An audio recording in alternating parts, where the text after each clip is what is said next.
Bueno, bienvenidos a otro capítulo de Producción Nacional. Les damos a todos la bienvenida y vamos directo al llano presentando a nuestro primer invitado, que es Carlos José Haga. Muchísimas gracias por estar aquí en Producción Nacional. Gracias a vos que me has invitado nuevamente. Carlos Haga es licenciado en Ciencias Políticas. Participó activamente en el tema de la democracia, en el advenimiento de la democracia en el 83. Una vasta trayectoria en instituciones públicas y privadas. Es especialista internacional en estrategia de cuestión en energía y sus políticas. Fue vicepresidente de la Fundación América Latina 2001. Es presidente de la Fundación Consejo para el Proyecto Argentino. Director del Portal Energético Internacional. Escribió este libro que se llama La Maldición Argentina. Muy interesante, muy interesante. Y por supuesto hoy lidera un portal también muy importante que se llama La Confederación Argentina, que es la acumulación de proyectos y voluntades para trabajar de acá a la Argentina. ¿Cuándo?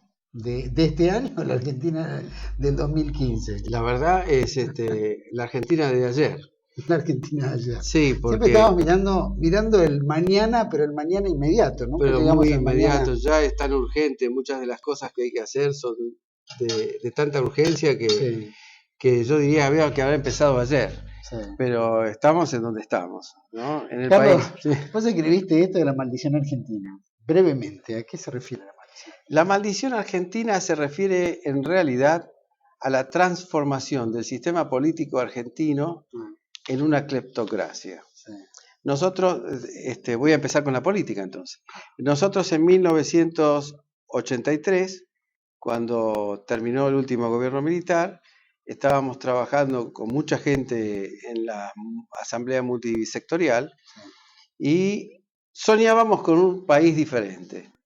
Soñábamos con un país con una democracia participativa, integral, donde el ciudadano se sintiera parte del gobierno, donde pudiera ejercer controles, donde pudiera tener, donde se identificara dentro de un modelo argentino. Ese era todo el concepto al que muchos partidos se fueron adhiriendo en aquel tiempo. Lo que es el certificado en realidad de la democracia. Después de los gobiernos militares lo que se esperaba era eso. Después de los gobiernos militares se esperaba eso, pero los gobiernos civiles que posteriormente reemplazaron al gobierno militar, gradualmente, hasta llegar a esta etapa, fueron reemplazando los mecanismos de esa democracia hasta transformarlos prácticamente en un sistema cerrado, excluyente, no participativo y prácticamente fuera de control. ¿Qué es lo que tenemos hoy? O sea, hoy lo que tenemos en realidad, yo no se lo achacaría exclusivamente al kirchnerismo. Es una larga orfebrería que viene desde Alfonsín hasta el kirchnerismo, atravesando por Menem y por muchas de las otras circunstancias que nos tocó vivir. Porque a cada paso, en lugar de mejorar, estas circunstancias se ahondaron. Un caso típico es la legislación electoral. La legislación electoral, por ejemplo, voy a dar tres ejemplos simples para no extenderme mucho en esto. La legislación electoral del principio decía que el balotaje era el 50% del padrón. Fue cambiado. Hoy ya no es más el 50% del padrón para evitar un balotaje, sino que se necesita el 40% de los votos positivos. Quiere decir, si como en las últimas 3 elecciones no votan 10 millones de personas, con un 35% se puede fabricar un 54%. Y no ir a una segunda vuelta, evitar ir a una segunda vuelta. Hubiéramos ido a segunda vuelta casi en todas las elecciones, de no ser por esa reforma que se originó en 1994 con el Pacto del Libro. O sea, la Constitución se cumple en lo que le conviene a cada cual. En la misma Constitución dice que había que tener una inmediatez sobre la ley de coparticipación. Hoy vemos a los gobernadores quejándose porque nadie recibe su fondo. Y pasaron 10 años de mora sobre el plazo máximo otorgado por la Constitución para dictar esa norma. O sea, hace 10 años que todos nuestros gobiernos incumplen la Constitución abiertamente y con el mayor descaro, porque en el fondo es así. ¿Hoy se percibe que es más que nunca? Hoy es más que nunca, es más profundo que nunca y se ha llegado a extremos inconcebibles. Por ejemplo, desde 2001 hasta ahora, que no ocurría antes. Un dato importante, la cantidad de decretos de necesidad de urgencia es exponencial. Por ejemplo, en los últimos 10 años se dictaron tantos decretos de necesidad de urgencia como en los anteriores 150 años, en solamente 10 años.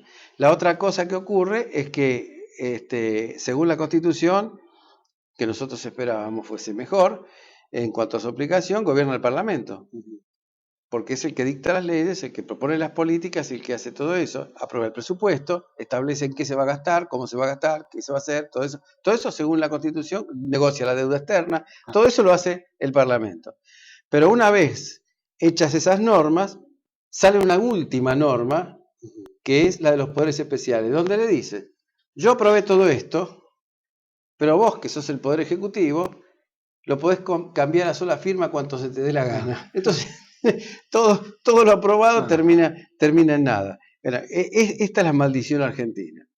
Y está tan contaminado por el hecho de la corrupción que abarca todas las estructuras políticas, desde la Intendencia hasta la Presidencia de la República, que en una forma u otra le drenan al país 40.000 millones de dólares por año. No lo digo yo, lo dicen los miembros de esa cleptocracia. Esto que planteas hoy es porque los argentinos no estamos muy familiarizados con la democracia, no entendemos el término democrático, o hay una viveza por parte de la casta política que sabe escabullirse en estas cuestiones. La verdad es una pregunta que me han hecho muchas veces. Pero el ciudadano siempre en realidad fue engañado. ¿Quién puede decir que el que votó a De la Rúa votó por lo que hizo De la Rúa?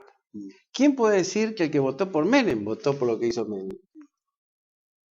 Es decir, yo participé en aquellos tiempos de la campaña y lo que... voy a contar algo, voy a revelar un secreto.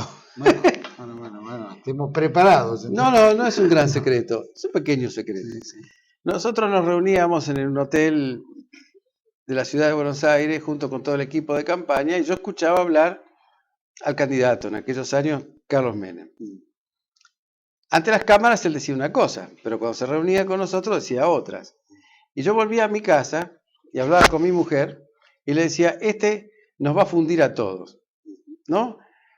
Yo seguía trabajando porque salíamos de la hiperinflación, del alfonsinismo y todo, y metíamos nuestras ideas y aparentemente en alguno de estos semilleros algo iba a crecer, pero iba a esas reuniones y en algunos almuerzos donde había unas pocas personas con el candidato incluido, escuchaba una versión completamente antagónica a lo que nosotros pensábamos, lo que nosotros decíamos. Entonces llegaba a mi casa y hacía esa expresión, nos liquida.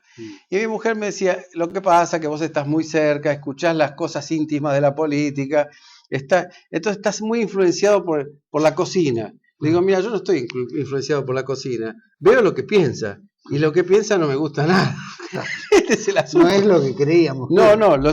Claro, pero tenemos enfrente otra reedición del radicalismo, que era Angelos y todo lo demás, a lo mejor llega y los poderes institucionales lo pueden controlar. No, los poderes institucionales no solo no lo controlaron, sino que después de eso hicieron el Pacto de Olivos, donde nos hemos convertido de un país medianamente institucionalizado, con vías a una mejora en cuanto a lo que es la política, a directamente una monarquía. No, bueno, la monarquía la instauró Menem. Sí. Menem fue un monarca, hizo lo que quiso, tuvo mayorías automáticas en la justicia, dominó el poder legislativo con absoluta impunidad, sus decretos se aprobaban como si nada, y bueno, y ahí está el resultado. Y ahora esto es lo mismo, si uno lo mira, lo que pasa es que está avanzando aún a un dominio mayor. Es decir, ¿en qué estamos nosotros? Es que la cleptocracia ya no se puede sostener con las normas normales. Tiene que ir a las normas extraordinarias. Ahora tiene que aplastar completamente la justicia. Ahora tiene que aplastar completamente al Congreso. Ahora tiene que convertir a los ciudadanos en siervos de la gleba. Ya no puede seguir como antes mintiéndole y diciéndole no lo voy a defraudar. O, como dijo Menem, si supieran lo que yo iba a hacer, ninguno me votaba. Es cierto. Si supieran lo que iba a hacer, ninguno lo votaba. O sea, los ciudadanos... Cualquiera que hubiera vivido esa cocina que viviste vos también no lo hubiera votado, ¿no? Claro, no lo hubiera votado. No lo hubiera votado. Y ese era mi temor. O sea, todos pensábamos que lo podíamos cambiar, porque parecía un individuo ligero, sin profundidad de ningún tipo, ¿no? En eso nos equivocamos. En la historia argentina han predominado las figuras muy importantes, ¿no es cierto? Los caudillos del siglo XIX, los virreyes, en fin, todos han tenido un protagonismo muy particular, muy fuerte. Perón en la presidencia, etcétera, han sido todos muy fuertes. Yo te pregunto, inclusive el liberalismo critica tanto, ¿no? Ese personalismo y no esa diversidad a través de los tres poderes del Estado, sino que se concentra siempre en el presidencialismo. ¿Eso es un defecto? Cuando yo voy a contestar con una frase del libro y con una frase de un británico. Aunque parezca mentira, hay una carta que está citada en ese libro de un embajador británico que dice que en la Argentina nunca existirá la democracia, porque para hacerle un juicio político a un presidente se requieren las 2/3 partes de las 2 cámaras del Congreso, y eso jamás va a ocurrir en ningún país del mundo. Esto lo dice un británico. O sea, el hiperpresidencialismo, la formación y todo esto, lo escribe el británico, seamos claros, para decir con quién hay que hablar. Sí. Que no involucra el caso, por ejemplo, de Richard Nixon en Estados Unidos o, por ejemplo, Fernando Collor de Mello en Brasil. No, porque el Parlamento los destituyó a ambos. Bueno, Nixon renunció antes de tiempo, pero a Collor lo destituyeron. Pero no son las únicas destituciones que hubo en América del Sur en los últimos 20 años. Debe haber habido más de 10 destituciones, incluyendo la del boliviano. Después ahora la del hondureño, que nunca más volvió, a pesar de todo lo que dijeron. Nos fuimos metiendo mucho más en la política, sí. Pero vamos un poquito, vos tenés un portal de energía a nivel internacional, y yo quisiera para lo que es el programa Producción Nacional, volcarnos un poquito en el tema energético. Debido a habla de que hay grandes inversiones, se está comprando mucha energía afuera, ¿cómo estamos realmente? La verdad que en el sector energético se podría decir que hay una situación de quebranto, que los recursos alcancen parcialmente para satisfacer la necesidad del país son la señal más clara de hasta dónde llega, qué profundo es este quebranto. Durante los años kirchneristas, porque ahí sí vamos a hablar de esta etapa, porque ya lleva 10 años, no aceptaría yo de ninguna forma hablar de menos de 10 años, porque pudieron haberse reformado todas las cosas en 10 años. Y se pudo haber hecho una potencia mundial en la Argentina en 10 años que no se hizo. Pero lo hizo Perón en 10 años.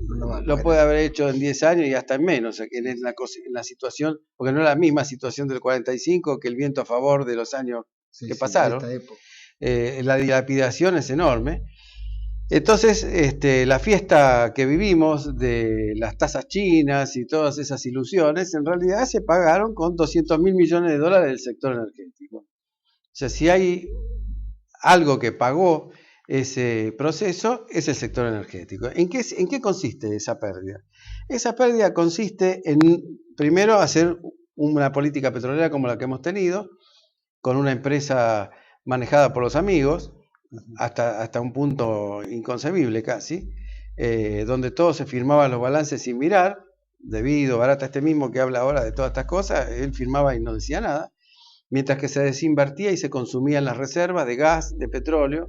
En la electricidad se ha manejado la caja por parte de entidades regulatorias y del Estado. Las empresas no son empresas.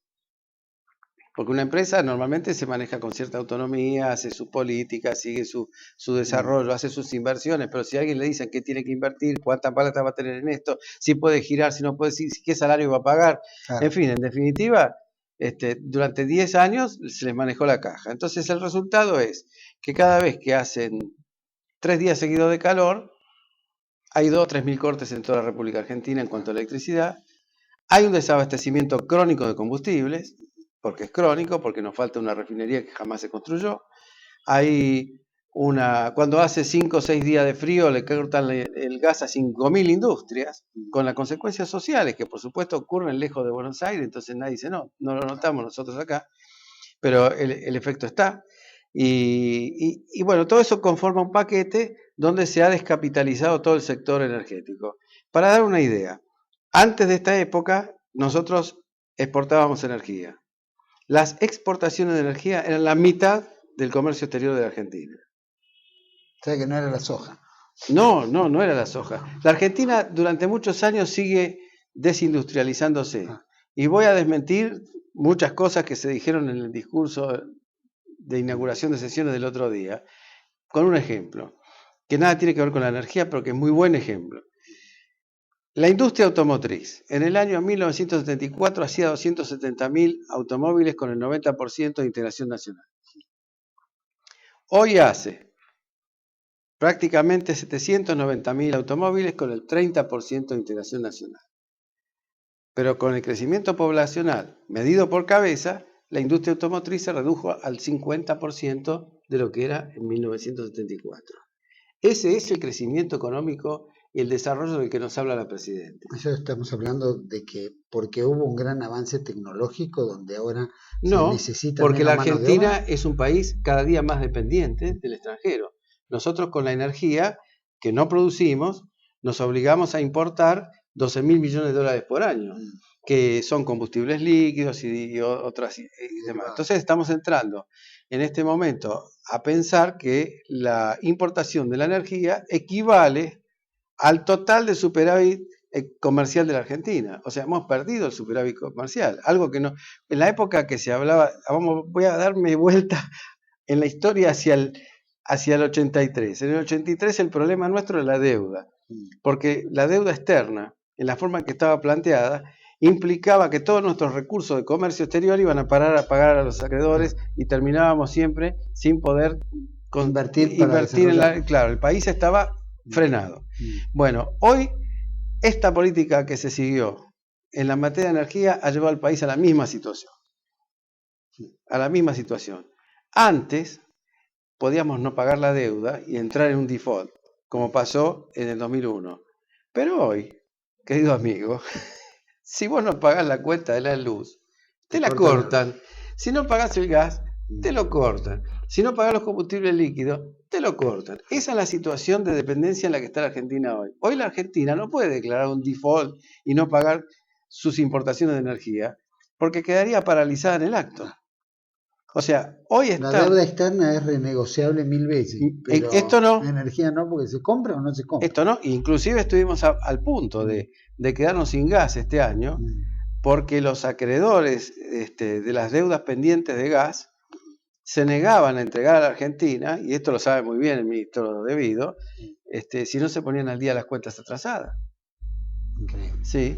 No, el único país al que... Las cuentas atrasadas estamos hablando de cuánto. Y las 4 o 5 mil millones de dólares. Sí, más o menos. Y esto es así. Eso es en deuda, no, sí. no es para inversión de producción propia. Bueno, tampoco le pagamos nunca a Venezuela las importaciones de ese combustible de mala calidad que nos estuvo mandando. O sea, pero no lo pagamos eso con unos préstamos que nos daban al 16-17% anual. No, nosotros pagábamos el 17% anual en los préstamos. Sí. Pero no pagamos el petróleo y hay toda una cuestión interna en Venezuela de por qué la Argentina y Cuba no pagan el petróleo. ¿Tenés idea de cuál es la importación de petróleo de Venezuela? Bueno, la importación de petróleo, lo que le debemos según el gobierno venezolano es del orden de los 3.000 millones de dólares, una cosa así. No es poca cosa. No es poca cosa, y así se van acumulando los rojos. Y estos rojos hablan de nuestro sistema energético. Siendo que la energía tiene la posibilidad, con nuestros recursos naturales, de ser mucho más potente que la soja, mucho más potente que la industria en este momento, para apoyar el desarrollo argentino. La energía tiene un potencial enorme en el país, pero hay muchas normas que lo frenan. Y las normas que lo frenan son normas hechas por el mismo gobierno. Y voy a decir, si me permitís un segundo más, voy a referirme a un tema, que es el del biodiesel. Nosotros empezamos una campaña con nuestro portal en el año 2004, porque no entendíamos cómo un país como el nuestro, con las capacidades para producir biodiesel que teníamos, incluso en áreas semiáridas que no hacen daño, digamos, a la producción de alimentos, sino que agregan producción a algo que no está, no se hacía. Y se tardó más o menos 5 años en tener una normativa. A los 5 años se hizo la normativa a tiras y aflojas, más que nada porque le interesó a Repsol. Porque Repsol tenía en España la obligación de incorporar un 20% de biodiesel a su combustible Todos al los gasoil. europeos en realidad están obligados. Sí, pero Repsol trabajaba acá y pensaba llevárselo de acá, ese 20%. Entonces, finalmente no fue por la prédica de la lógica, sino por la prédica de los negocios que se hizo la normativa. Gracias a Dios, podemos decir, porque al final de cuentas la normativa fue útil y la Argentina pasó de cero a ser el primer productor mundial de biodiesel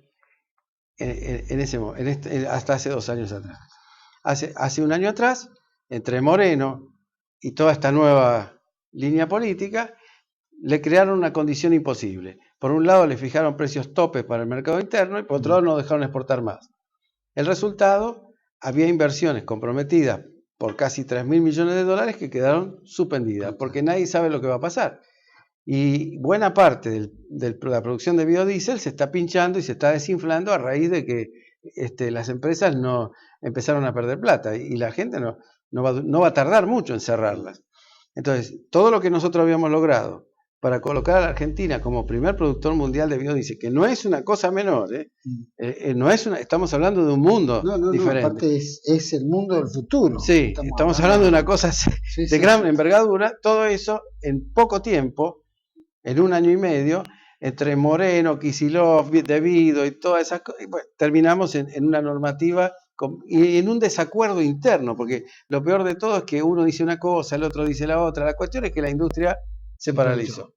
Esto mismo que se vive con el biodiesel es lo que ya antes se vivió con la electricidad, antes con el petróleo, menos cuando estaban sus amigos. Bueno, siempre es el tema del país, es el país de los amigos. Es el país de los amigos porque obviamente la nafta, si uno mira la evolución del precio de la nafta y la compara con la evolución del precio de la electricidad, la evolución del precio de otras cosas, se da cuenta de que unos podían subir los precios como querían y los otros nada. Bueno, unos podían invertir o prometer inversiones que no hacían y girar dinero al exterior y los otros nada. Unos podían tener repartija de dividendos y los otros nada. Bueno, entonces estamos viendo ya un perfil, ¿no? Un perfil. Donde el desarrollo nacional importa 3 belines. Este es el fondo. Importa el negocio de los amigos. Vamos a hacer una corte. Vamos a un corte chiquitito, volvemos y seguimos hablando un poquito más de energía, que es muy importante porque no sabemos qué va a pasar este año. Y en realidad, no sé cómo llegan las cuentas y cómo va a llegar el tema de los cortes. Volvemos enseguida de más Producción Nacional con Carlos Aga.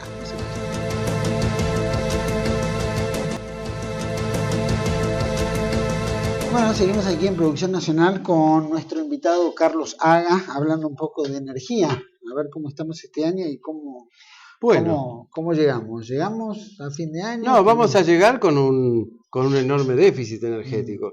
Lo único que yo puedo decir, por ejemplo, es que desde la privatización de YPF, estatización de YPF en adelante, el plan estratégico que presentó el ingeniero Galucho, que es un hombre profesional, sin duda, y vista la situación, no cierra sino con un aumento constante de los combustibles.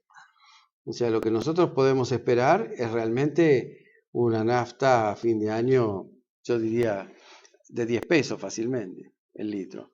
Porque a este ritmo que va y con las necesidades de inversión que tiene la compañía, a menos que, le pongan un límite político y entonces entramos en lo mismo de siempre.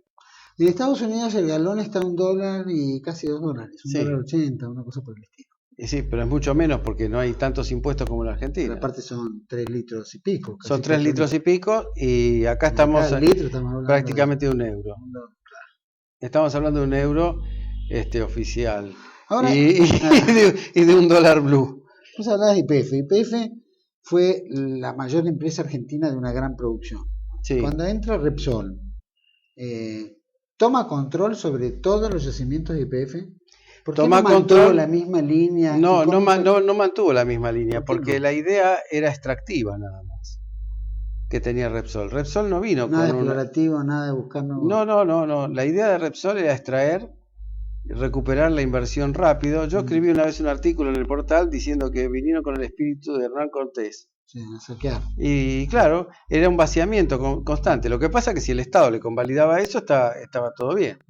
Estaba todo bien. No hubo absolutamente nada Eso nuevo. lo hace porque no les interesaba el crecimiento, porque recuperar está bien, es lógico, cualquiera que pone una inversión quiere recuperarla. El mundo petrolero es un mundo muy especial. Hay opciones de inversión con alta rentabilidad en muchas partes del mundo. Cuando Repsol entra acá, lo único que le sirvió, y hay que decir la verdad, porque esto estaba bastante oculto en general, sirvió para que Repsol no fuera liquidada. O sea, las grandes compañías sobrevivían en un mercado de buitres. No buitres como los fondos, sino de buitres que iban por la carroña en todas partes del mundo. Entonces, solo las compañías grandes tenían espaldas suficientes para sobrevivir a ese proceso. Repsol era una pequeñísima compañía europea que se encuentra con la oportunidad de comprar muy barato una gran compañía latinoamericana como era YPF. En aquel momento la más grande de América del Sur. Entonces, al comprar YPF, se convierte en una de las grandes compañías y sobrevive a ese gran proceso de desaparición de un montón de empresitas nacionales de muchos países chicos que se fueron. Sí, se salvó que vivían de eso. En el alrededor de YPF. Claro. Y el objetivo de ellos estaba centrado en Argelia, en muchos otros lugares donde les costaba sobrevivir por falta de espaldas. Bueno, con la presencia de YPF, ellos obtienen esas espaldas para hacer esos negocios que le permiten abastecer una parte de Europa con gas argelino, etcétera, etcétera. Esto de acá era secundario. Como es secundario lo de Bolivia o es secundario. Ahora es más importante lo de Bolivia, porque como hay un comprador que es Brasil, que deriva, que absorbe todo ese gas, entonces curiosamente acá lo estatizaron y en Bolivia es el principal inversor extranjero. Entonces uno lo mira así y dice, ¿qué le interesaba desarrollar los yacimientos? Y el asunto era vender naftas, exportar naftas con reintegro, porque no se podía exportar crudo porque tenía mucha retención, entonces importaba el nafta con reintegro, pero todo esto tuvo permisos oficiales. Cuando llegó un momento en que la compañía se convirtió en una cosa importante para la economía argentina, Kirchner decidió que entraran los esquenazis. Y Repsol le permitió comprar a los esquenazis sin pagar nada un porcentaje de la compañía. Que yo ahora, no sé si es para quienes. ¿La contraprestación qué era? ¿Que no saltara a la luz que se estaban saqueando todos sus recursos? Por supuesto, ahí todos los balances son contundentes. Los balances son absolutamente contundentes. O sea, lo que se hizo en este periodo es mucho peor que lo que pasó en otros periodos. O sea, cuando se hablaba de que las compañías petroleras venían a sacar, muchas de ellas tenían que invertir un montón antes de sacar nada. Esta es la realidad. Ahora se dice Extensoro como Extensor el privatizador. El privatizador, pero en realidad que conforma a YPF, Sociedad del Estado, creo que es en el periodo de este. Sí. Él planificaba una YPF grande, con la idea grande de comprar y Repsol, monopólica. creo que tenía la idea de comprar a Repsol como distribuidora, llamémosla. Sí. Tenía pensado comprar a Petrobras. Pues si no me equivoco, se cayó el avión. Sí, pero ¿fue por eso? Y yo creo que iba a comprar en Bolivia. Hay que incursionar en el negocio petrolero para darse cuenta de cómo son las cosas. Es decir, hay cierta situación. El mundo petrolero es un mundo demasiado habituado a la violencia. Más allá de que yo conozco muchas empresas petroleras con ejecutivos de primer nivel, etcétera, yo sé que más arriba en el accionariado de estas compañías hay gente que no tiene problema en intervenir en una guerra, en participar de un montón de cosas. Ahora, la Argentina se ha vuelto tan incierta desde este punto de vista que aún ese tipo de petrolero huye del país. Es una cosa, esta afirmación es una afirmación grave, digamos, ¿no? Porque uno dice, ni los aventureros. Es como si uno dijera que los buscadores de oro del medio oeste norteamericano renunciaban a buscar oro por lo peligroso que era. Sí. Bueno, en la Argentina la última compañía que se está yendo es Petrobras. Petrobras está vendiendo todo y se va. ¿Por qué no le conviene estar acá? Porque es muy malo el ambiente y la inseguridad jurídica que esto implica. Porque el gobierno, cuando tiene que favorecer a alguien, lo favorece a expensas del resto. Y no respeta las reglas con las que tiene. En el único caso que ahora se está viendo una cierta reversión es con el gas, que pasaron ahora de 2.50 a pagarle 7.50 por el gas nuevo, qué sé yo, que pareciera que muchas compañías ven esto como un alivio. Pero es un alivio cuando ya estaban llegando a la agonía. No es un alivio que va a traer una consecuencia inmediata. Lo mismo que el tema de los yacimientos no convencionales. Argentina, hay versiones, para algunos confirmadas, para otros no confirmadas, que tiene un potencial muy grande en el gas y petróleo no convencional. Lo que es Vaca Muerta, que es el yacimiento de la disputa. Estados Unidos le propone a Cristina, a la presidenta, a ver qué van a hacer ahí, si van a hacerlo, explotarlo o no explotarlo. Bueno, Estados Unidos como gobierno sí, pero el presidente de la ExxonMobil, Tillerson se llama, en la reunión que tuvo con la presidenta en Nueva York, le dijo claramente que los yacimientos no convencionales, muchos ya no le traían porque se han cansado de perder plata en Estados Unidos.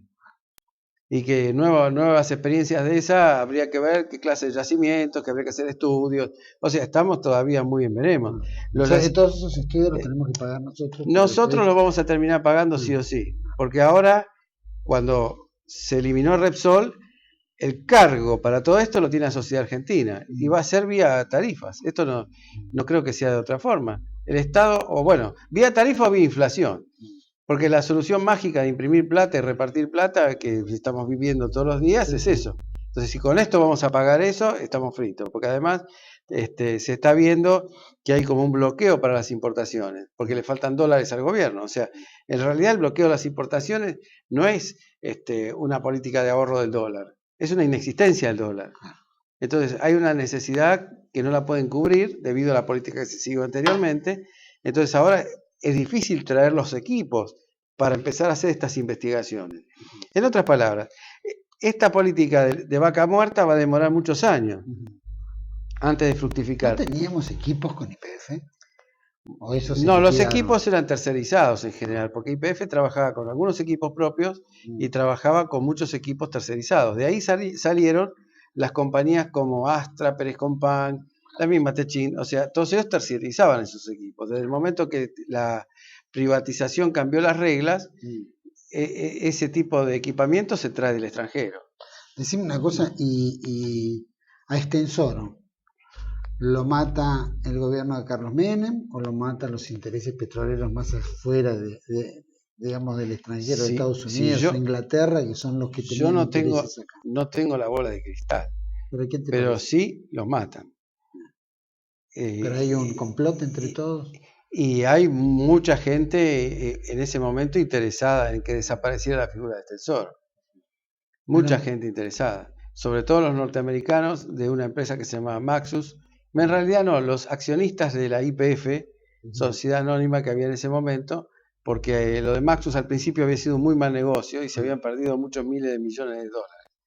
Y esa situación tenía muy mal traer a ciertos poderes internacionales. Y creo yo que, vista la situación y la rareza de ese accidente, se puede pensar cualquier cosa.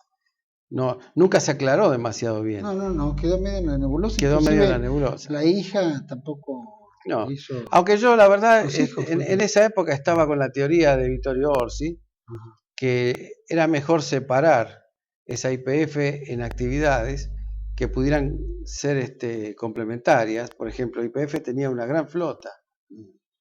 Cuando Extensoro quiso hacer la gran YPF, la vendió. Todo esto que hablas de los equipos de perforación, YPF tenía una empresa de perforación, se vendió. Y así sucesivamente se fueron vendiendo muchos pedazos que estructuraban la compañía. Con un argumento lógico, aunque llevado al extremo. El argumento lógico era que, ¿por qué YPF tenía una fábrica de colchones? Que la tenía.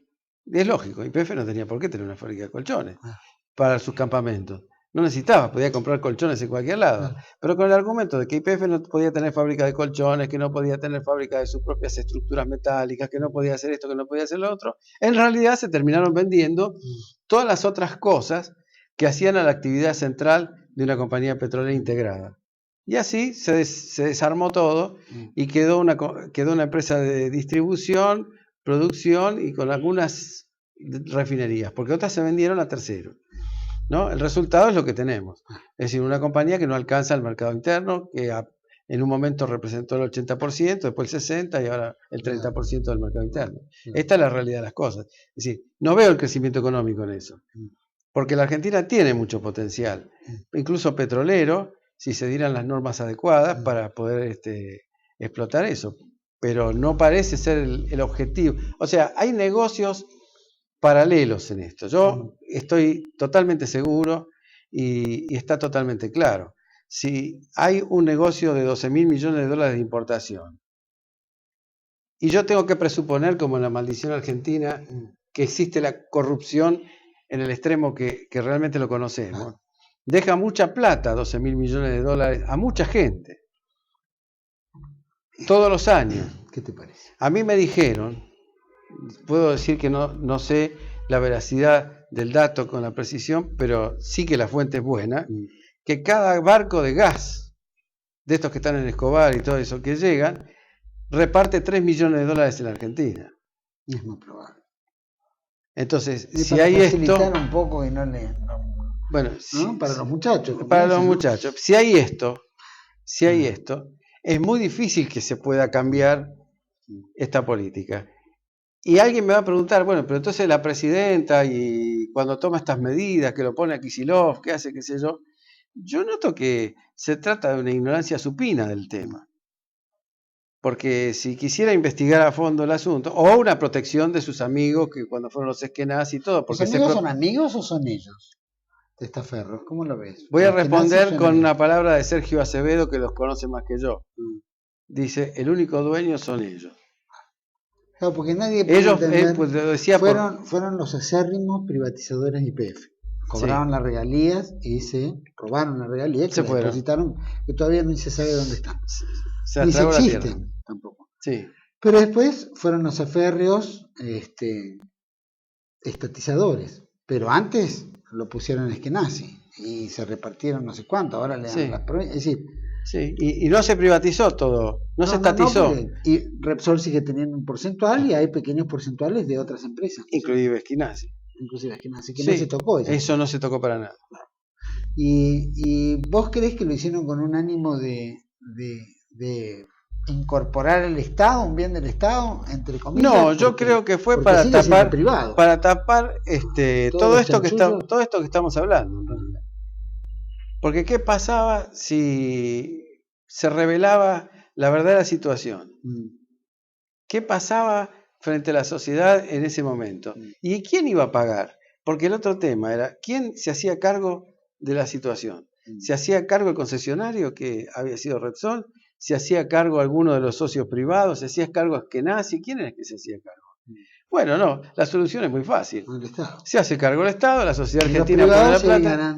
Claro, y se vuelven contratistas. ¿Y esa versión de que los chinos querían comprar una parte y que estaba Repsol negociando? Es una, ¿Hay veracidad en eso? Yo no encuentro nada de cierto porque los chinos son gente que trabaja sobre el presupuesto mismo que tenían los españoles. O sea, ellos son extractivos. Los chinos lo que necesitan es petróleo para su país y no están interesados en otra cosa. Y bueno, hay posibilidades bueno, los chinos ingresaron en el negocio del gas a través de Pan American Energy, son socios del grupo Bulgeroni, ahí sí están trabajando en un desarrollo importante. Es posible que algún día la Argentina exporte gas licuado a partir de eso, lo cual no es malo en general, pero este no es el negocio del gobierno. Es más, el gobierno no lo toleraba, prácticamente le hacía la guerra. Cuando le quemaron todo en el Cerro Dragón y pasó lo que pasó, porque la verdad que fue una destrucción completa, ninguna autoridad intervino. Dejaron que se destruyera todo.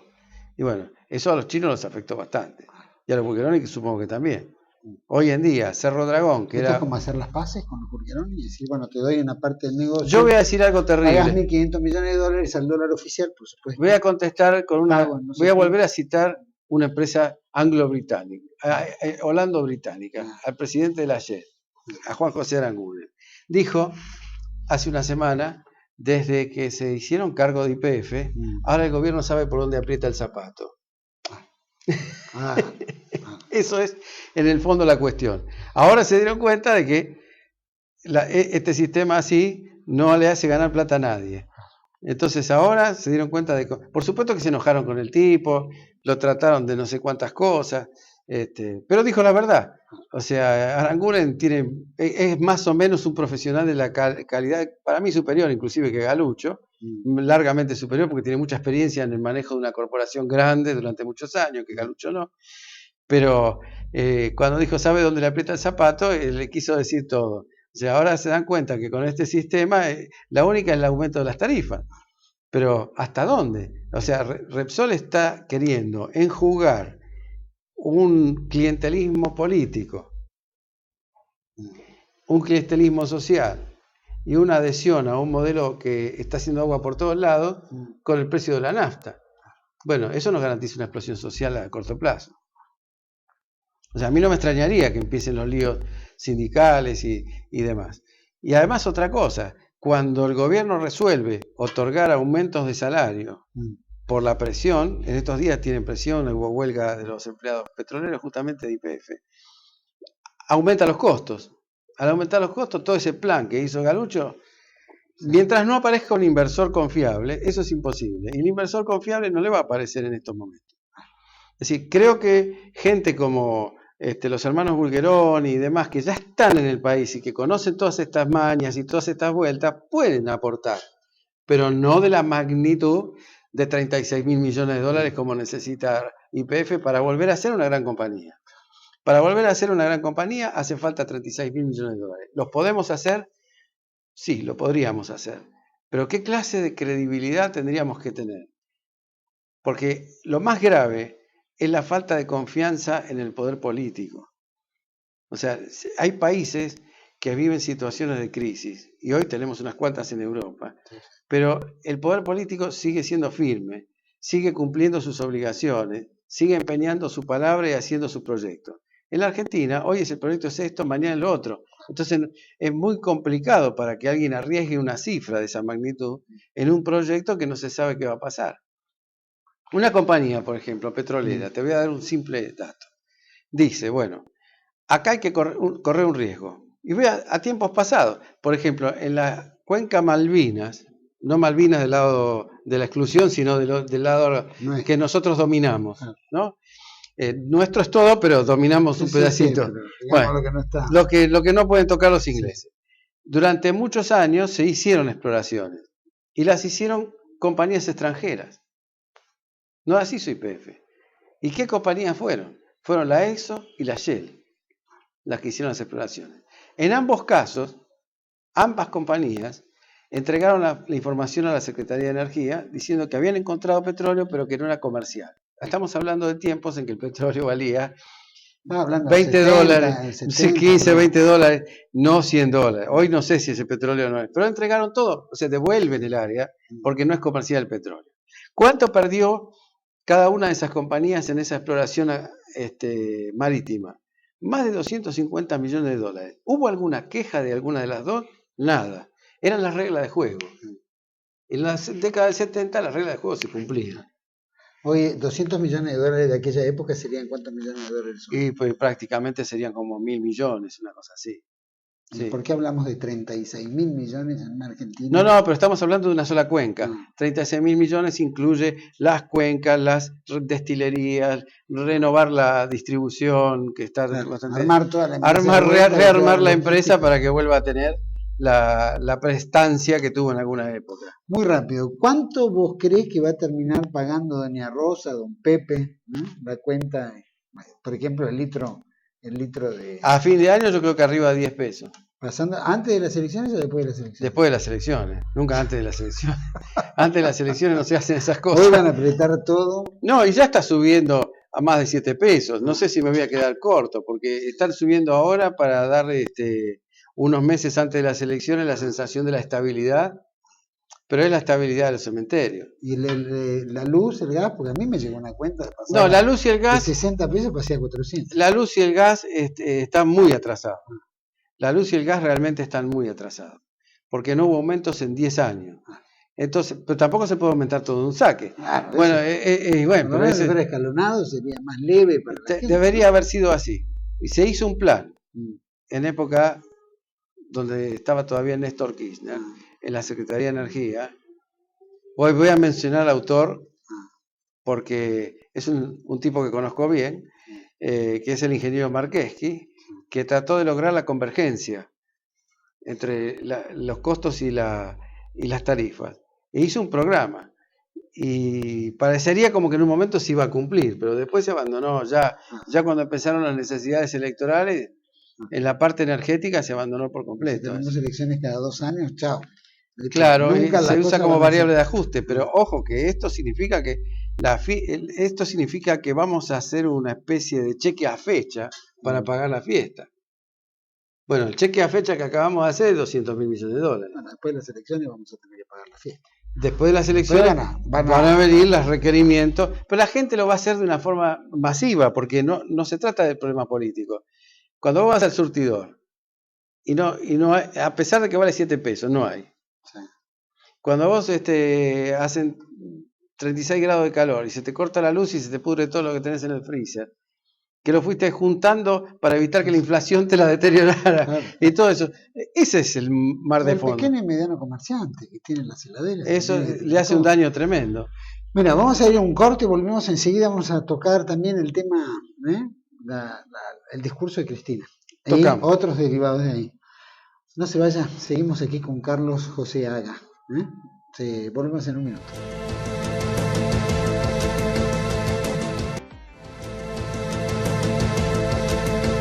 Bueno, seguimos aquí en Producción Nacional con Carlos Haga. Y bueno, veníamos hablando un poco de la energía, veníamos hablando un poco de todo en política. Y ahora nos tiene que tocar un poco también, que tenemos que mojar ahí, con el tema de el extenso discurso de la Presidenta de la República en la apertura de Diputados, sí. En la apertura legislativa, y que tuvo casi 4 horas, 3 horas y pico, 3 horas, más de 3 horas y media. Entre la gama de datos que tuvo a toda la concurrencia media que ya no sabía de qué datos estaba hablando, en vez de hablar del último año de gestión, habló de los 10 años, como todas las reuniones legislativas siempre hace lo mismo. Entonces muestra como que está todo bárbaro. En la Argentina está todo bárbaro. Está todo fantástico. A juzgar por lo que ocurrió en el Palacio Legislativo, en la Asamblea Legislativa, sí. En realidad, si uno está de murga, todo es bárbaro. Claro. En el carnaval de Gualeguaychú, uno ve cosas que son divertidas, simpáticas, atractivas, de todo tipo de color. Sí, sí. Bueno, lo que se vio en la asamblea fue una murga en acción, con gorritos de un lado, gorritos del otro, globitos. Los colegios no tienen pintura para pintar, no tienen bancos pero para hay los globos, chicos, pero el merchandising sí. Bueno, faltó la bolita colorada en la nariz y la peluca anaranjada y estábamos completos. Claro. Esta es la realidad. Total, en ese clima se puede decir cualquier cosa. Sí. Total, todos aplauden. Entre todas las cosas si ahí va una mosca, todos aplauden la mosca. Entre todas las cosas que se puede decir cualquier cosa, tiene que ver, por ejemplo, que nos puede tocar ahora, no solo que habló muy meramente el tema energético, sino habló 2 temas que quiero consultarlos con vos. Uno tiene que ver con Irán, donde perjuró que nosotros no tenemos inversiones en Irán con relación al apoyo nuclear o el desarrollo nuclear iraní. Vos, como estuviste involucrado y has escrito en tu libro, sí. Inclusive has escrito un par de libros sobre el tema nuclear. Desarrollo nuclear argentino, estrategia nuclear, colapso del protagonismo, estrategia petrolera, en fin. ¿Cómo fue así brevemente? Hablando de política exterior, sí. Habría que reformular la pregunta, porque ¿con qué Irán tuvimos negocios? Sí. ¿Y a través de quién? Es decir, en la Argentina, en una época, esto empezó con el gobierno de Alfonsín, se suministró información y tecnología nuclear a los iraníes. Hubo una delegación argentina que viajó para hacerse cargo de un estudio de cómo activar las centrales, especialmente la de Boucher, que había sido abandonada por las potencias occidentales, y que una de las potencias occidentales que estaba en ese negocio introdujo a la Argentina como forma de continuar el negocio sin ellos mismos, porque había muchas restricciones.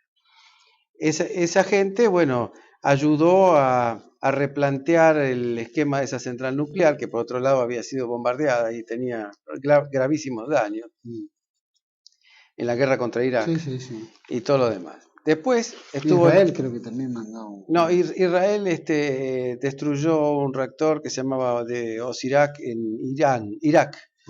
Irak, donde ellos producían plutonio, producían plutonio y bueno, Israel lo bombardeó y lo destruyó.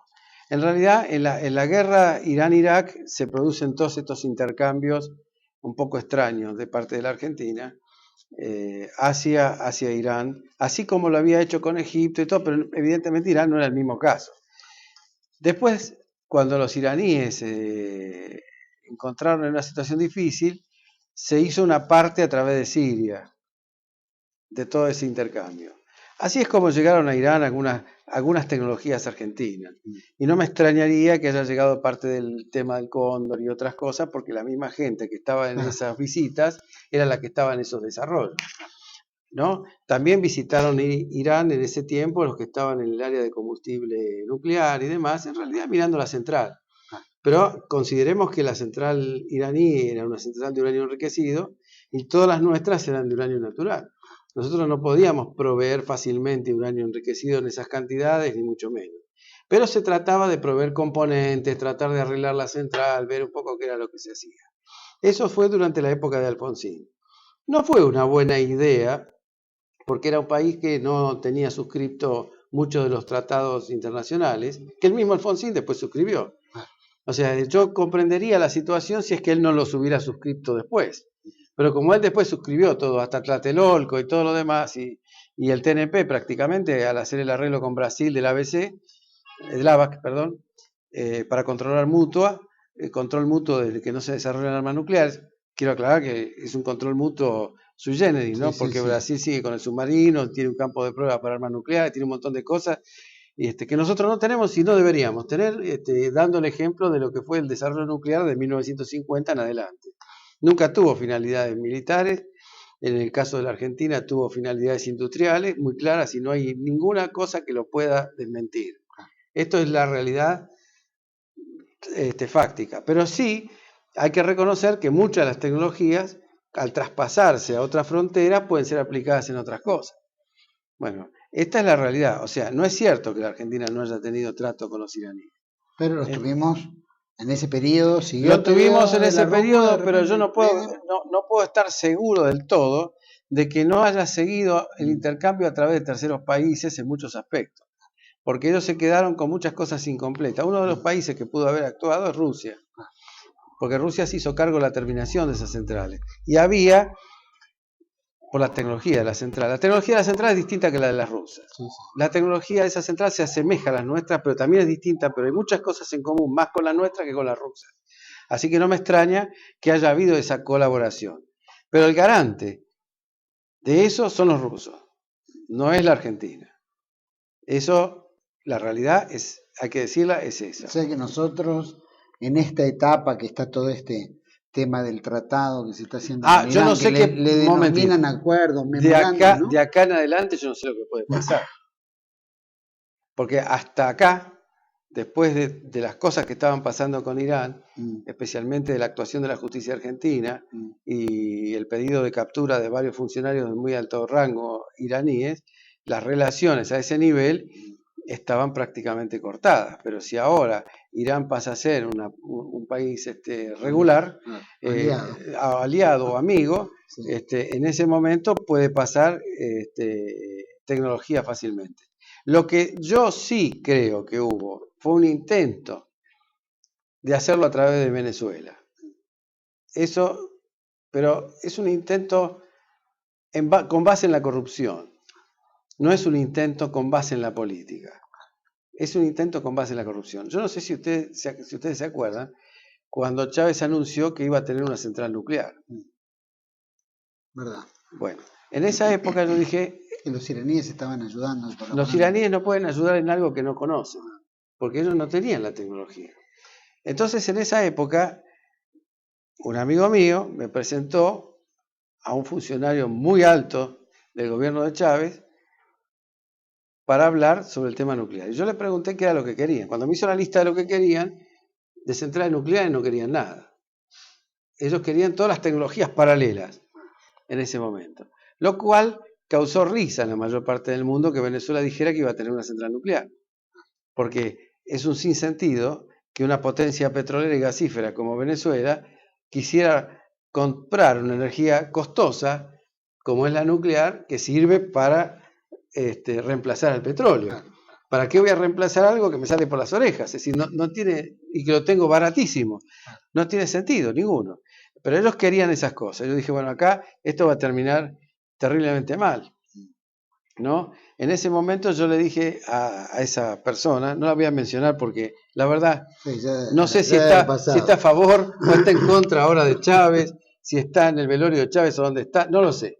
Pero este hombre, yo le dije, mira, yo creo que vos te equivocás, porque el gobierno argentino, si ustedes no tuvieran tanta plata y tanto petróleo, le daría tanta pelota como le da el Paraguay, con la que tenemos un montón de cosas en común y un montón de cosas en las que nosotros no cumplimos nada. Digo, en cambio, como ustedes tienen plata, y hay algunos ministros argentinos muy empecinados en obtener algunos beneficios de todo esto, están dispuestos a entregarles cosas, o dicen ellos que están dispuestos a entregarles cosas que no les pueden entregar. Y no es que nosotros no se los podemos entregar porque tenemos una moral extraordinaria, cosa que está claro que no. A nivel político estoy hablando.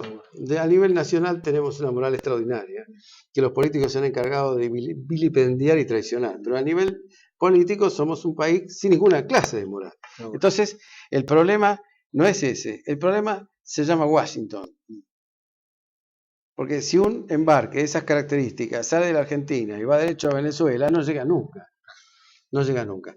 A nosotros mismos nos pasó que mientras estábamos haciendo cosas no permitidas no porque eran bélicas o demás, sino porque había un protocolo que no la autorizaba. No se podía vulnerar, solo era para las 5 grandes potencias, como eran la tecnología para máquinas para centrifugar el uranio y sacar el uranio enriquecido.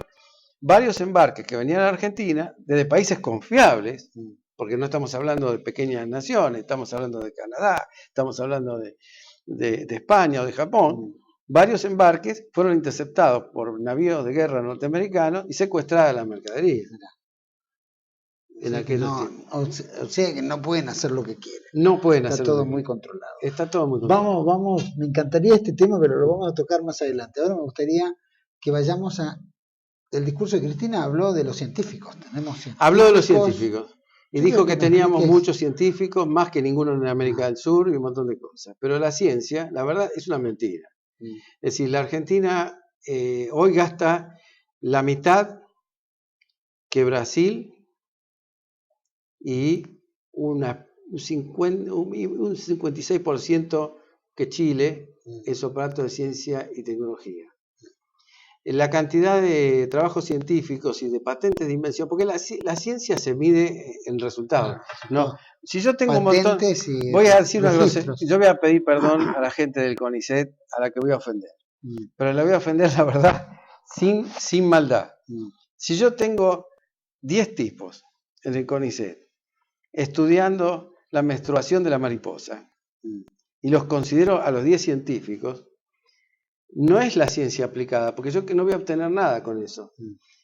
No voy a tener una patente sobre la menstruación de la mariposa, ni mucho menos. Y no voy a poder fabricar ningún producto, ni voy a revolucionar la tecnología. No soy Bill Gates haciendo un programa de computación. Estoy estudiando una cosa científica. O la estética de las revoluciones socialistas, como hay en el CONICET gente estudiando, que la verdad pueden ser valiosos desde el punto de vista de la historia. Pero yo los consideraría historiadores, no científicos. Porque científicos son los que hacen patentes, los que revolucionan productos, los que hacen diseño, los que generan en la economía. Bueno, la Argentina es hoy un 30% de lo que es Brasil. Brasil es, a su vez, un 10% de lo que es Suiza.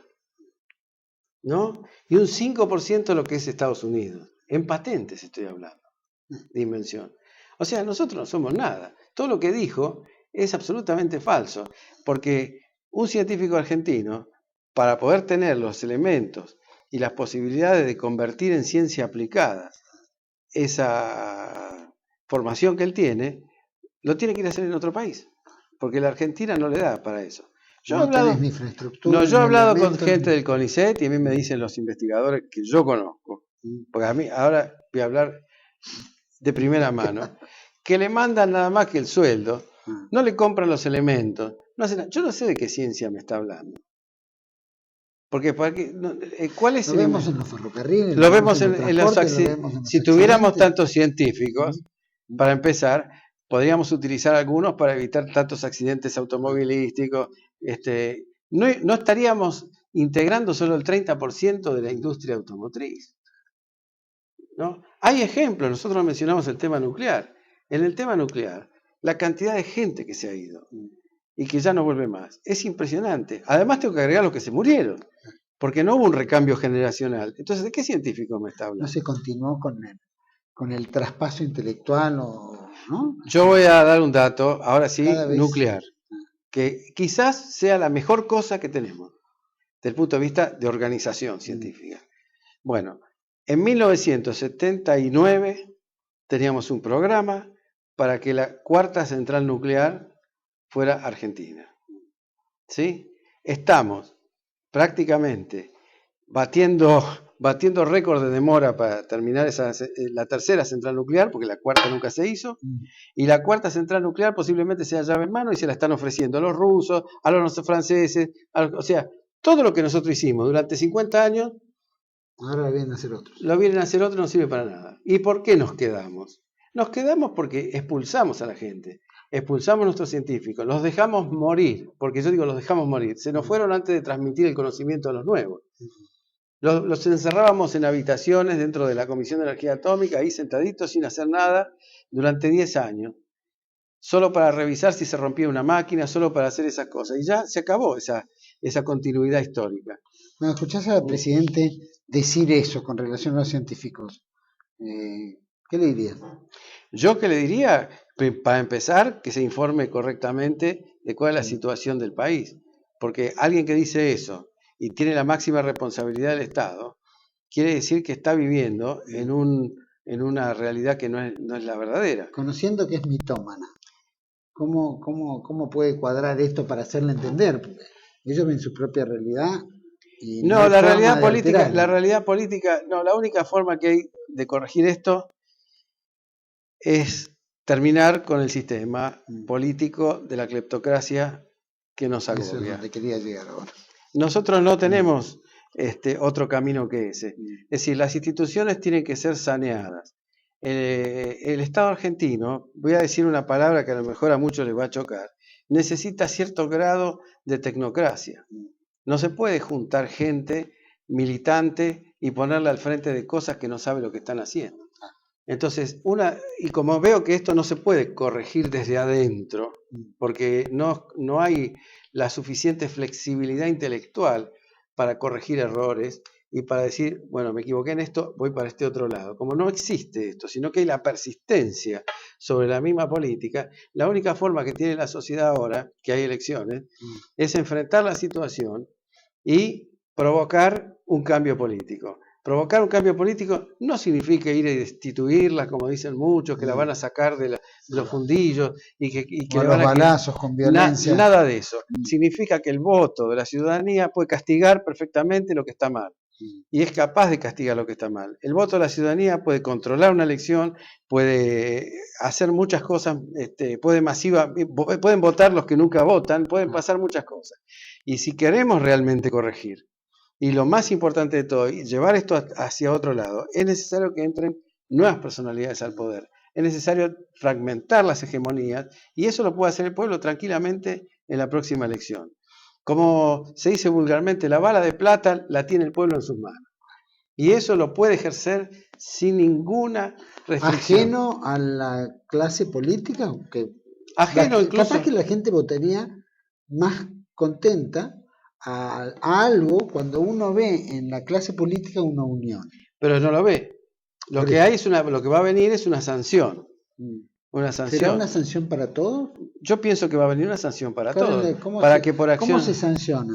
¿Cómo se sanciona? Estas son elecciones. La gente entiende que sanciona no yendo a votar. No, se sanciona todo lo contrario, yendo a votar. Porque hoy, en esta elección que vamos a enfrentar pronto, que es la primera gran prueba que va a determinar el futuro, porque aunque parezca mentira, esta pequeña elección intermedia es la que marca el antes y el después, es una elección de legisladores. Hay miles de pequeños partidos vecinales, hay miles de pequeños partidos provinciales. Hay partidos de la oposición de poca representación porque no han tenido el éxito y demás. Hay gente que ha actuado con honestidad y está a la vista. Es decir, todo eso sumado va a producir una fragmentación del poder en el Congreso. Rota las hegemonías, se acabó el gobierno a sola firma, se acabaron los poderes especiales, se terminaron muchas cosas. Los próximos 2 años van a ser otro cantar. Entonces, visto así, hay tiempo. O sea, hay 2 años para que el país genere un proyecto político. A partir de ahí tenemos un orden institucional, porque de la otra forma lo que vamos a tener es directamente una monarquía cerrada y absolutista, hacia la que vamos. Todavía no, porque todavía la justicia sigue dándole alguna que otra sorpresa. La justicia sigue siendo hostil al avasallamiento.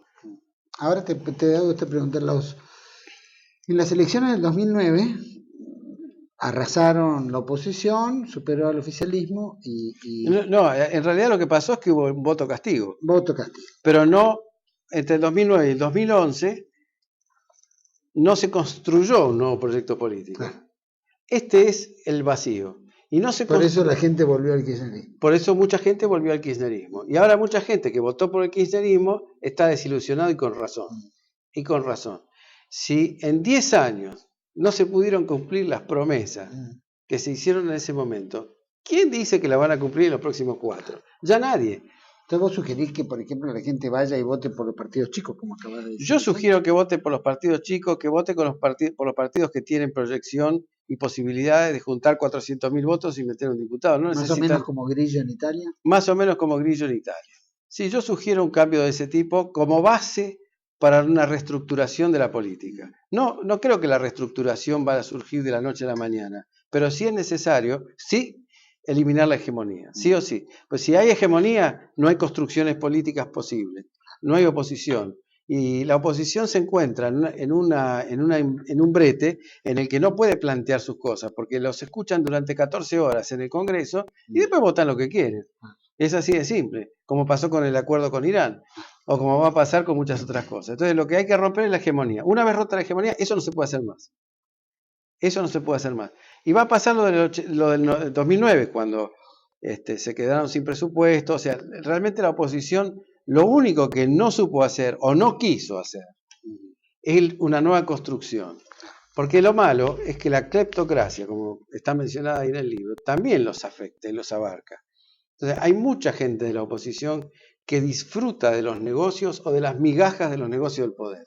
Entonces, eso impidió la construcción de una nueva política y perjudicó a alguna gente que capaz no son santos de mi devoción, porque si lo miro bien no son santos de mi devoción. El caso de Narváez no es santo de mi devoción, pero sin embargo puso de su propio dinero, hizo toda la campaña, puso la cara, logró un punto, pero después lo dejaron solo. Bueno, también prácticamente ni fue al Congreso. Prácticamente o sea, lo eligieron como diputado y él jamás iba al Congreso fuera a votar algunos temas. Claro, pero porque eso le pasó a Macri, le pasó a todos los que fueron diputados. Porque hay 200... donde ni siquiera hicieron Te quiero señalar, hay 270 y pico de legisladores. La oposición reúne más o menos 100. Cuando vos vas a un Congreso constituido de esa manera, donde el oficialismo ya está verticalmente alineado y donde se incorporan además otros partiditos como por ejemplo lo de Zapac, se incorpora el frente de los provinciales y todo eso, se hace un grupo más grande y más sólido. Por más intención de cambio que le pongan, es muy frustrante. Yo no los estoy defendiendo, porque yo si hubiera sido él hubiera hecho otra cosa, hubiera hecho tanto despiole que hubiera salido todos los días a la tapa del diario, pero es una cuestión de personalidades. Ellos prefieren las reglas, pero en un sistema sin reglas, ir con las reglas es una guerra perdida. Es como cuando se enfrentaban los antiguos ejércitos en la época de la liberación, de la libertad, digamos, en la época, y venían las formaciones españolas al enfrentamiento, todos con las reglas españolas, con las montoneras y con las cosas. Entonces, ¿qué pasaba? Las reglas no servían para nada. Pónganse en fila, agáchese el primero, tire uno, tire el otro. Bueno, yo no creo que en un sistema de esas reglas no se puede ganar nunca. Siempre está fusilado. O sea, ahora, ¿vos crees que harán fraude? Yo estoy convencido que lo intentan. Sí. Y también estoy convencido que los vamos a frenar. Y estoy convencido que además de que los vamos a frenar, porque en este sentido ahí sí soy un opositor declarado, ¿no? No solo los vamos a frenar, sino que le vamos a propinar la más grande derrota política que jamás tuvo un gobierno en la República Argentina. Eso va a pasar en octubre. ¿Y cómo se pergenia la estructura para derrotar? Para derrotar, primero y principal, hay 4 puntos. El primero es que hay 10 millones de personas que han expresado su bronca o no votando, o anulando, o votando en blanco. Hay un gran esfuerzo en este momento, a través de todo el sistema que movilizó el 8N, el 13S, que está a través de las redes sociales, para que se muevan, salgan de las redes sociales y le hagan entender a esa gente que al que no vota, en realidad está votando. Está votando un aumento del porcentaje de las primeras minorías.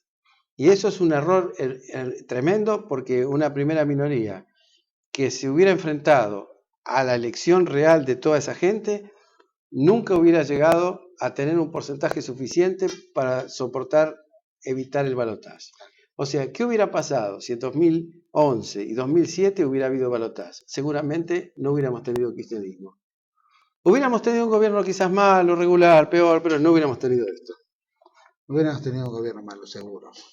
Porque veníamos en una pendiente que vamos a... Pero quizás no tan malo, eso es lo que quiero decir. Sí, o más respetuoso. Más respetuoso. Acá el problema no es tan agresivo, la falta de respeto que hay con todo lo diferente. Es decir, cuando el pensamiento diferente en la historia de la humanidad es lo único que hace crecer a los pueblos. Porque si no hay debate, es todo monocorde, todos pensamos igual, no puede ser eso nunca. No existe en ninguna parte del planeta una cosa así. Ahí la diferencia es lo que nos hace evolucionar y crecer. Ahora, yo iba a seguir con 2 puntos más. Dime. El segundo aspecto es el control masivo. O sea, masividad en el voto, masividad en el control.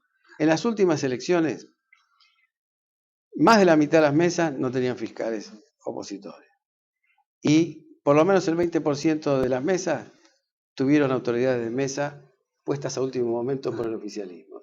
¿Cómo puede ser una elección limpia bajo esas condiciones? Claro. Es imposible. Y un punto que es esencial es el no a Indra, que es una compañía que hace el recuento electrónico, que ha dibujado más de un resultado, ¿no? ¿De dónde es Indra? Indra es una compañía que se dedicaba a eso y después tiene ahora en el accionariado, el gobierno de Venezuela es accionista. Tanto que lo echaron de Estados Unidos en 2 elecciones en 2 estados por esa razón. ¿No? O sea que ya tiene antecedentes. Tiene antecedentes bastante malos y además fue elegida sin licitación. Ya con eso tenemos todo. Es decir, esto es una cosa que no se puede admitir. Los códigos tienen que estar abiertos. El sistema electoral argentino, para controlarlo, se necesita esta masividad. Y voy a decir por qué. El correo, que es el que pone las fajas, transporta las urnas y hace todo eso, es del Estado Nacional. ¿Sí? La empresa que hace el recuento la maneja el Estado Nacional. Los que te hacen la boleta de votación es el Estado Nacional. Entonces, bueno, llegamos todo es el Estado Nacional. Entonces, si es opositor, con que le falten unos pocos elementos, chao, le faltaron los fiscales, ya lo dejaron afuera y le llenaron las urnas. En la última elección hubo denuncia de fraude. Mentira lo que dijeron. Yo leí las declaraciones de Labaña y algunos le salieron a contestar, ¿y por qué no hiciste la denuncia? No, es falso, hubo muchas denuncias, no sé si Labaña las hizo, pero sé que los demás sí. Y la única cosa que demuestra que no hay fraude en estos casos es el conteo voto a voto y demás. Pero ¿sabes qué pasó? Se quemaron. Hubo un incendio. Se quemaron las... Y nunca se pudo contar voto por voto porque no hubo manera de registrar eso. Entonces se dio por válido el resultado anterior. Bueno, 54%. Entonces, a mí cuando vienen y me dicen, no, porque el gobierno es legítimo, porque tiene el 54%, la verdad, tendrían que demostrármelo, ¿no? Y si fueran porque cada vez que intentan plebiscitar su mandato, las cosas salen mal. Entonces, si la sociedad está tan a favor, yo no veo por qué las cosas le tienen que salir tan mal. Carlos, te agradezco muchísimo por haber venido y compartido aquí en Producción Nacional. Hay un solo detalle que te digo, de los 10 millones de que no votan, por lo menos hay 5 millones de personas que están en tránsito, o están en Buenos Aires estudiando, o trabajando, o están en otras provincias, y están lejos de su hábitat de votación. No, tal es así que van a la policía y se registran. Sí, debe haber alrededor de 5 millones que tienen que moverse. Que tienen que votar, sí. Ojalá, esos 5 millones... Hay muchos jubilados también que no votan. Por eso.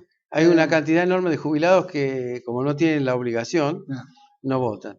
Y hay mucha gente que no vota por bronca. Pero cualquiera de estos números que estamos manejando hubieran alterado el resultado.